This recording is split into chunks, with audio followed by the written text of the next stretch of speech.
Thank you for watching another episode of Stallona's Reviews. Today I'm reviewing a Wargreymon plastic bottle kit from the world of Digimon, which was produced by Bandai.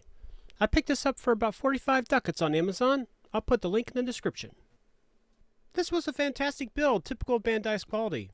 The parts came free from the parts frame easily with a pair of cutters without needing a heavy amount of sanding or filing.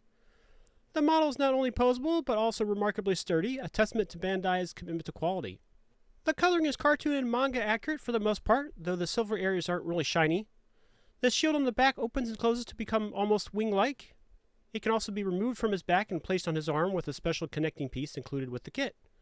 The claws on the arms, which it calls Draymon Killers, are removable. There are a small number of decals to be applied, and they are the sticker type rather than water slide. This would be a great first build for anyone just starting out, or if you're trying to get a young one interested in model building.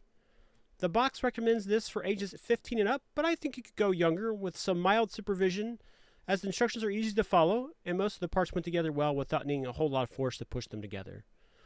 No gluing was required, which isn't always true of snap-together models. This model went together quickly, and there were few tiny parts. If I needed an army of Wargreymons, I would buy this kit over and over. Thanks again for watching. Please smash that like button and subscribe, as I'm trying to get to 100 subscribers. Consider becoming a patron on Patreon. It's only $1 and will help me decide what to build next.